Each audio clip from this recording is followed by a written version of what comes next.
was very shocking.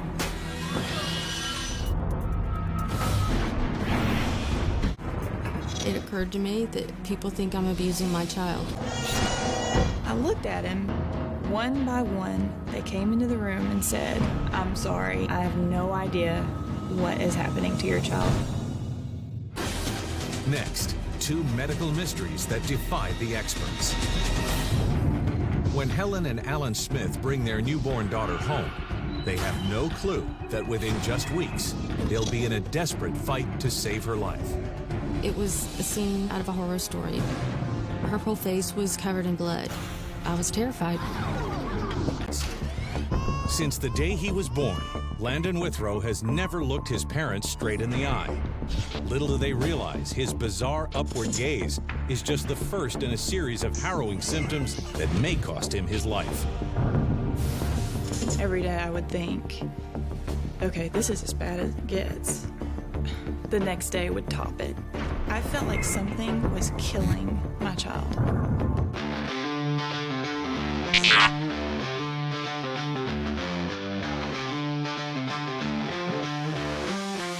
When illness strike, we look at the doctors for what they can't. If diagnosis is a mystery,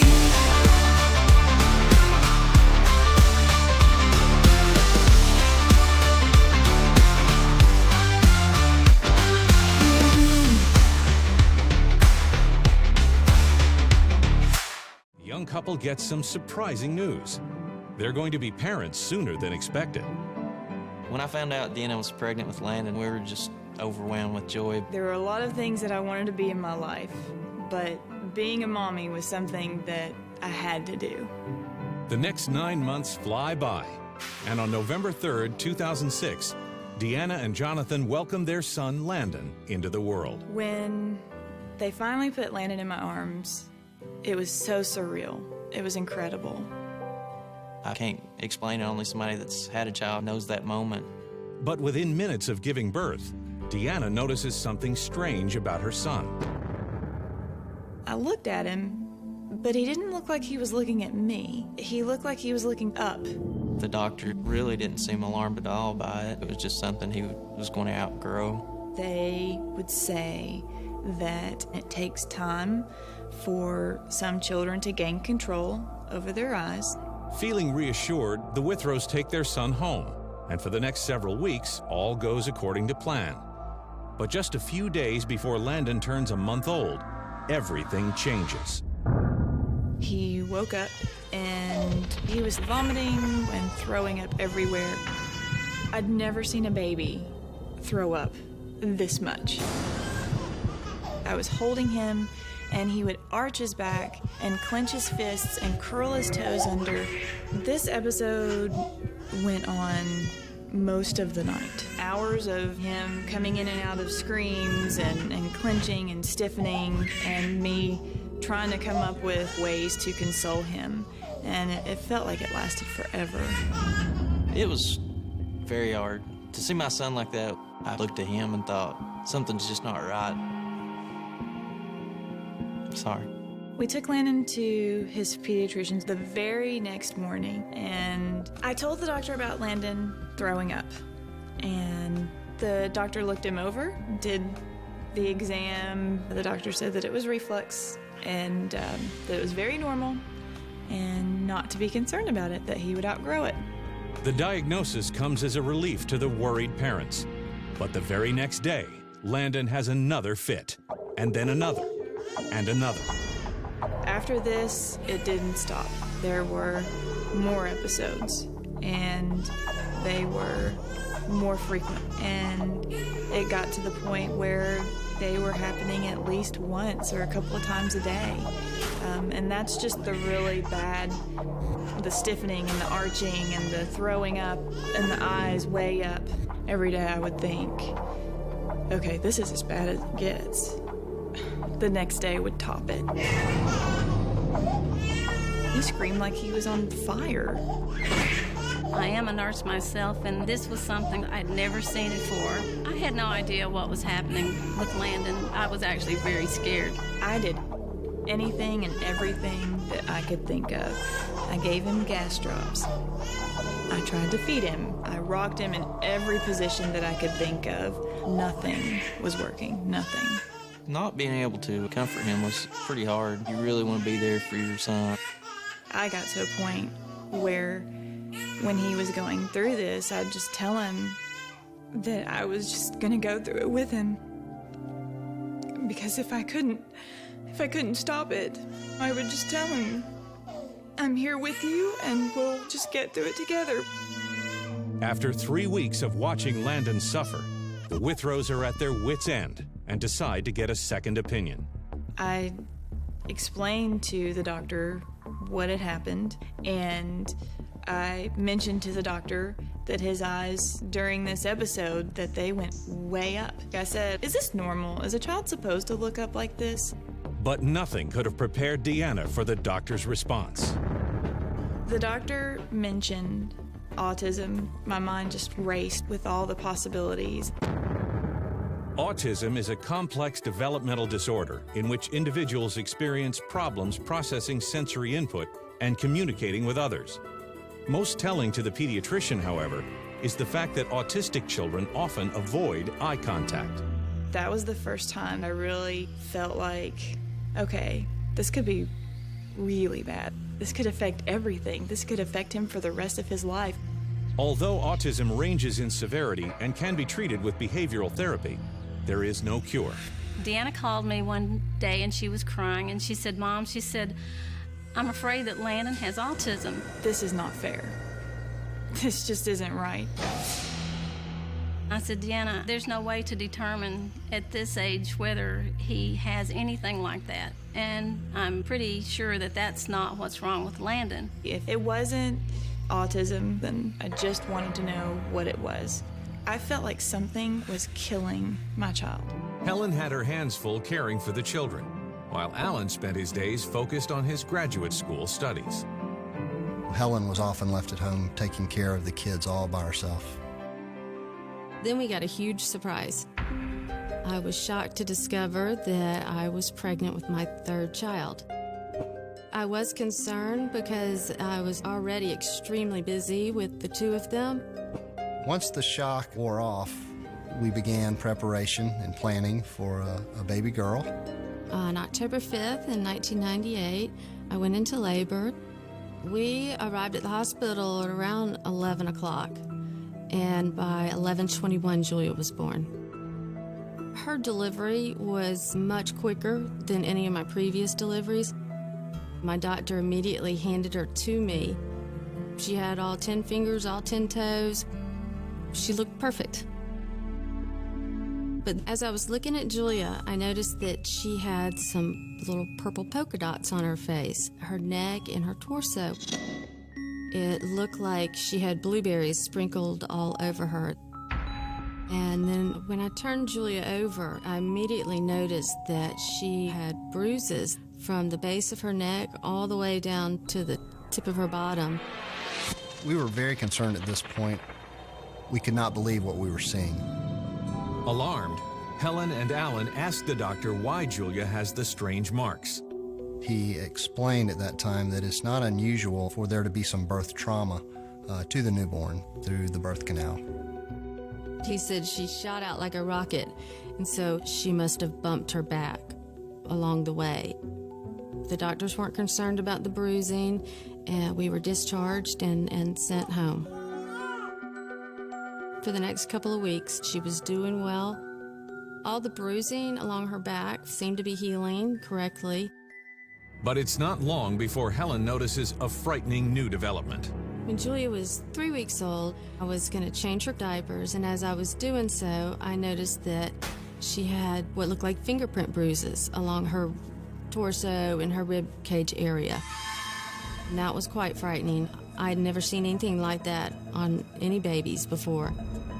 I figured out the only way she could have gotten those was just from me picking her up. I knew I had not handled her roughly at all. I knew that something was really wrong with Julia. Because I was in Birmingham, 30 miles away, I urged Helen to take Julia to the pediatrician close to our home. I was concerned that perhaps we were dealing with something more than just birth trauma. The doctor wanted to know if anybody in our family bruised easy, and I told him that I did have a history of bruising easily. He kind of just explained it away as she probably just inherited that from me.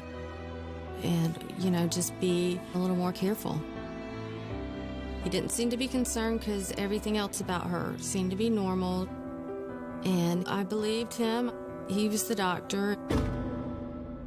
But just a week later, while Helen is bathing Julia, she sees something that stops her in her tracks. I noticed that she had a small circular bruise on the bottom of her foot. As I continued to bathe her, I noticed that she had a similar looking bruise inside of her ear. I thought that was very odd because she was not walking or even crawling yet.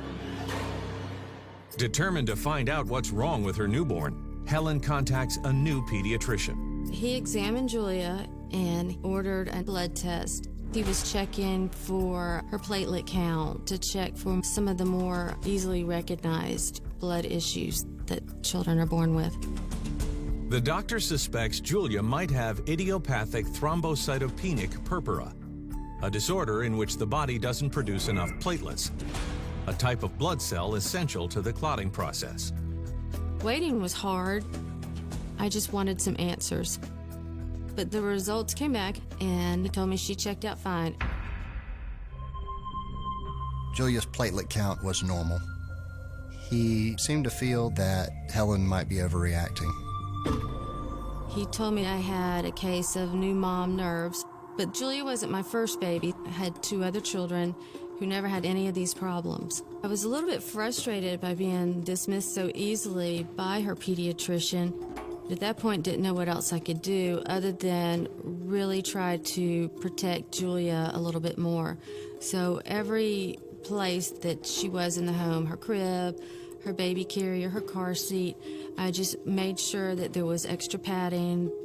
I pretty much treated Julia as if she were a very fragile egg. If I could have bubble wrapped her, I would have. The hardest part was to keep her 16-month-old brother from accidentally injuring her. I kept thinking if simple act of me holding her gently would cause bruises, what would happen if he accidentally hit her with a toy? It was difficult because it was an unnatural feeling to keep siblings apart, and he was so curious about his new baby sister. Over the next few months, Julia hits all her milestones right on target. But the more active she becomes, the more she seems to be hurting herself. She started scooting around the floor, and her knees and hands in particular always had bruises on them. She always had an average of at least 10 bruises on her body at this point, and we're talking about a 5-month-old baby. I have a memory of looking at Julia one time, and Helen and I commented she looks like a leopard because of her spots. But she did not appear to be in any distress at all. She was just happy little Julia, smiling through it. It was bizarre. Confused by it all, Helen grows even more worried after an unsettling incident at the supermarket. I remember this one lady, she started to approach our cart to go, "Oh, what a cute baby." Once she noticed Julia's bruises, she cut her eyes and gave me the meanest look and then just walked away. It was my light bulb moment where it occurred to me that people think I'm abusing my child. It just broke my heart. Frightened and not sure where to turn, Helen reaches out for support. She takes the children to visit her parents in Augusta, Georgia. I saw the bruises and I realized what Helen was going through. Helen had described them, but seeing it in reality was very shocking. Probably about 60% of her body had bruises on it. Little do Anne and Helen realize the worst is yet to come for 6-month-old Julia. Our very first night visiting my parents, I woke up to Julia's cries. I picked her up and felt that she was wet. And When I turned on the light, it was my worst nightmare. It was a scene out of a horror story. Her hair was matted with blood. Her whole face was covered in blood. Her clothes were completely saturated. I was terrified. Deanna and Jonathan Withrow are convinced something is very wrong with their 6-week-old son, Landon. His eyes are fixed upwards, and he has daily episodes of screaming and vomiting. And while his doctor suspects he's autistic, the Withrows are dubious. I said, I don't think that's autism. Children develop at different rates. I said, just give him a couple more weeks. Maybe he's just a little slow. But as the weeks drag on, Landon's fits only seem to be intensifying. His episodes continued to get worse, and he would be in it a little bit longer than he was when he was younger. It was very scary for Deanna and I. I'd go from wondering, oh my gosh, is he okay? Is he gonna die? Should I take him to the emergency room? And we did this all day, every day. And just when the Withrows feel like they can't go on another minute, a new development stops them dead in their tracks. Just totally out of the blue, he looked me straight in the eye and smiled. He looked like a normal child.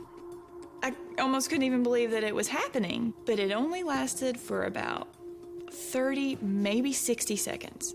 I was really astounded. I thought, well, maybe, he's getting better and going to outgrow this. I knew that he had the potential to be a normal child. Hope came back into the picture. Over the next several days, Deanna and Jonathan watch Landon closely, praying he'll lower his eyes again. It didn't happen again for a good few days, and then he did it again. And it was just as incredible as the first time, and reassuring that, yes, he can do this. And then after that, again, a few days, a short window. Those little windows were like little miracles. But despite Landon's improved eye contact, his screaming fits continue to escalate. It was really scary because to me it seemed like he was having some kind of seizure. We had been trying to find a pediatrician that would listen to us and would do something. I needed a doctor to see what we had been seeing. Determined to get to the bottom of Landon's bizarre episodes once and for all, Deanna takes her son into the emergency room. We went in, and when the pediatrician saw him, she was immediately alarmed. Landon started throwing up, and there we went. Full-blown episode. His eyes were so far up, there was no sign of his personality anymore. It wasn't Landon. Landon was trapped in his own body. The doctor took one look at Landon with his little fists all balled up and his toes curled under and his jaw clenched together, and said that we needed to be admitted to the hospital immediately. Although she's not completely sure, the doctor has a hunch about what's been happening to Landon all along. The doctor was mostly concerned Landon had epilepsy. I really felt like maybe he did have epilepsy because to me it always seemed like he was having some type of seizure, and that would make a lot of sense the way it would come and go. To determine whether Landon is having epileptic seizures, the doctors will need to monitor his brain on an EEG while he's in the throes of an episode. When I found out that they were going to do the EEG, I was scared. That was a very hard experience for both of us, just because I think it's such a traumatizing experience for such a young baby. They don't know what exactly is going on. At this point, I just wanted to know what it was. If they proved that it was epilepsy, then we'd deal with it. Sure enough, the next day, Landon has a violent episode of screaming and vomiting. But the EEG results leave doctors with more questions than answers.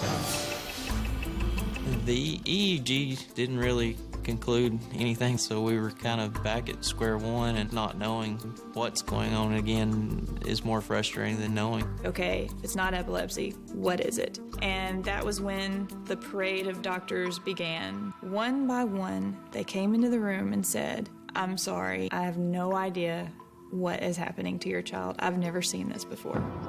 It was very frustrating for Deanna and Jonathan because they really needed for someone to say, this is what's wrong with Landon. I was irate. I was so mad that they couldn't do anything. They couldn't do anything. My worst fear was he'd eventually die. Since birth, Helen Smith's daughter Julia has been suffering from strange black and blue marks that seem to appear randomly all over her body. Now, Helen and her mother Ann have found the newborn soaked in blood. As we cleaned her up, we couldn't find the source until we got the very last speck of blood off of her face. And all of that blood came from a tiny nick that she had caused with a fingernail on her face. We got to the emergency room, and the doctor examined Julia. We were hoping someone could give us some answers. He did a general examination. He listened to her history of everything we had gone through and suspected that she more than likely had a bleeding disorder called von Willebrand's, and he ordered blood tests. Von Willebrand disease is a common blood disorder in which the body lacks an important clotting factor. It is easily managed and treatable with medication. I just needed to find out what was going on. And so I kind of was hoping that that's what it was. The not knowing of exactly what you're dealing with is so hard. 2 long hours later, the doctor returns with the test results. He came back and said, well, no, it's not von Willebrand's. Her hemoglobin's good, everything's fine. I don't know what it is, but it's definitely not von Willebrand's. So it left us with no answers whatsoever. Helen was devastated. I felt like people were thinking I was hysterical or overreacting, and I knew I wasn't. We just didn't know what it was. Desperate to find out what's wrong, Helen and Ann decide to take matters into their own hands. I worked at a medical college laboratory that did advanced testing on blood. They were doing a clotting test that was beyond what the ordinary laboratory ran. And Julia had not yet had that test.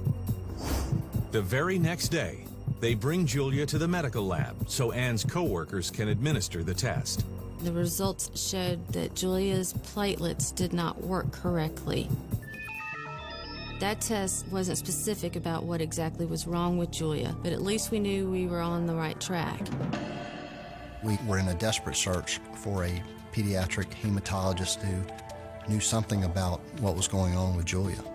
We were referred at that time to Dr. Lightsey, who was in the pediatric hematology clinic. Within hours, Alan has set up an appointment with Dr. Alton Lightsey. I first met Julia when she was 6 months old. There were certainly bruises at various stages. I have not seen a patient that young with those symptoms. In the past, the multiple blood tests performed on Julia were within normal limits, and that included a platelet count, which was normal.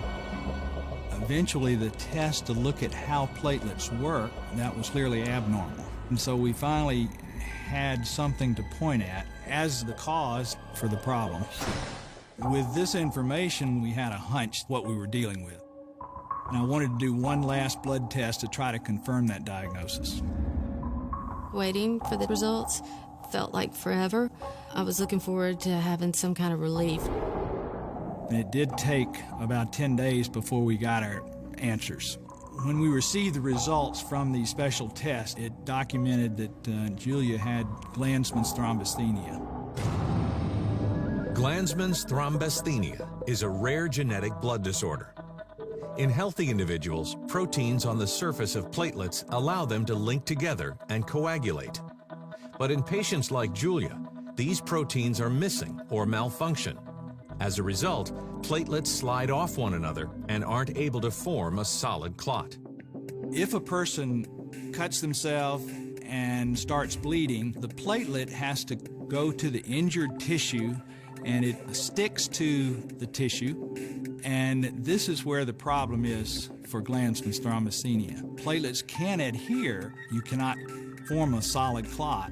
And that's why you continue to have bleeding or exaggerated bruising. Helen and I were elated when we finally had a diagnosis for Julia. It was a relief to know that all of the symptoms that Julia had a logical explanation. In retrospect, reviewing the case, all of Julia's early symptoms were related to the Glanzmann's thrombasthenia. During delivery, there is significant trauma, and basically you can have bruising in a perfectly healthy child. In her situation, she had exaggeration of these bruises, and this all suggested that she had an underlying bleeding problem. And the normal bumps and bruises of daily life were too much for Julia's platelets to handle.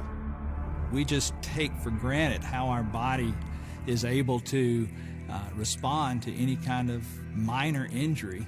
Even when you walk around, you can actually stretch tissues and cut a vessel. What happens is you get a little bit of blood that goes out into the tissues, that breaks down, and that's where you get the discoloration for a bruise. But patients like Julia aren't only susceptible to extreme bruising. They tend to bleed profusely, even from small cuts. He told us how she bled that much from just a little teeny tiny fingernail cut on her face. What had happened was that Julia had scratched her face, and because these platelets weren't able to work well, they just continued to ooze throughout the night. As terrifying as that episode was, it didn't represent the real threat to Julia's health. Unfortunately, in a situation where you have an abnormality like Glanzmann's, the greatest risk is internal bleeding. It is the nosebleeds, the GI bleeds, that you cannot treat directly, that are the life-threatening bleeds because you cannot stop them. As scary as it was to get the diagnosis, it was also good to know that now we knew what we were fighting. We just wanted to know what this meant to Julia. 4 days, Landon Withrow has been in the hospital, and over 20 doctors have tried to figure out what's wrong with him. Plagued by a bizarrely fixed upward gaze and screaming fits that look like seizures, the 4-month-old seems to defy diagnosis.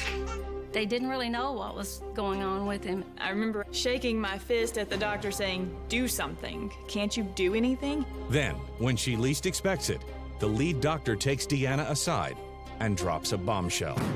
The doctor said, "I am sorry. Every once in a while, we get a child and we just have no idea." I did ask him, "Can you tell me if Landon will live? Is there any risk of him dying? Should we be worried about that?" And his answer was actually, "I don't know." So Landon was discharged from the hospital. We left that hospital and went home. I'd never felt so alone. Getting discharged from the hospital at that point was pretty tough. Almost like you walked out of there just not knowing what to do or who to go to. Over the next 3 months, the Withrows do their best to manage Landon's frequent episodes. But they can't help but notice that their son is also failing to hit nearly every one of his developmental milestones. The older he got, you could just tell he was getting further and further behind. He couldn't play with toys like typical children could. He couldn't roll over. He didn't crawl. It just took so long for him to do anything. We continued to see a geneticist and a neurologist, but the doctors really didn't have any solid ideas. There was always this little voice in the back of your mind that says, what if he doesn't walk? What if he doesn't run? What if he can never hold a pencil? It was hard to have faith all the time. I was worried if he could go to school like a typical child at all. I worried that he might never get to live his full potential because of his physical limitations. After seeing so many different doctors, I was fed up. I was just frustrated. I was angry and determined to find out what was causing Landon to do this. At the end of her rope, Deanna decides to take matters into her own hands. She would spend hours upon hours at night trying to find an answer to what was going on. And just a few weeks into her research, she comes across a website that stops her dead in her tracks. I stumbled upon the word upgaze, and I found a video of the little boy, and when I saw that kid and his face and his little eyes looking straight up, that was my kid. I was in bed, and Deanna got me up to look at a video online about a boy named Danny. I thought maybe this could be what was going on with our son. The doctor who diagnosed the boy in the video is Dr. Harry Chugani of the Children's Hospital of Michigan in Detroit. I sent Dr. Shigani an email. He wrote me back. Dr. Shigani really wanted to see Landon in Detroit. Next thing I knew, we were sitting in his office. I gave Landon the usual neurological examination that most pediatric neurologists would do. I examined his eye movements, I examined his muscle strength. My first impression was that this was a condition that I had seen at least one other case. And that was a case of a child called Danny. Dr. Shigani said, once you have seen it in one child, it's very easy to recognize in another child. My diagnosis for Landon was a rare condition called paroxysmal tonic upgaze. Paroxysmal tonic upgaze, or PTU, is an extremely rare neuro-ophthalmological disorder in which the eyes focus upwards involuntarily. In a healthy individual, chloride ions transmit vital information from one part of the brain to another, including the signals that regulate vertical eye movement. But in patients like Landon, doctors speculate the brain loses its ability to control these ions, and the eyes remain fixed in an upward stare. We don't really know why this happens. This is a very rare disease. There's only been 40 or so patients described. After Dr. Shigani was able to diagnose him with this condition, we just took a big sigh of relief. There was a part of me that said, okay, now he's got a diagnosis. How is that going to affect him? What is his life going to be like? Helen and Alan Smith have just found out what's been causing their newborn daughter, Julia, to experience harrowing bouts of bruising and bleeding. Glanzmann's thrombocythemia, an extremely rare blood clotting disorder. Now they're desperate to know what they can do to get the disease under control. Unfortunately, there really is not a cure, and there's no medication that can correct this abnormality. We try to use a lot of preventive approaches to try to minimize the chance of the child having bleeding episodes. The only thing we really could do was keep her in a safe environment, make sure that Julia never participated in contact sports. Besides placing a limit on her physical activities, when Julia reaches puberty, she will need medication to keep her from menstruating. Glanzmann's would really put you at a significant risk to have significant period bleeding to the point that you could die.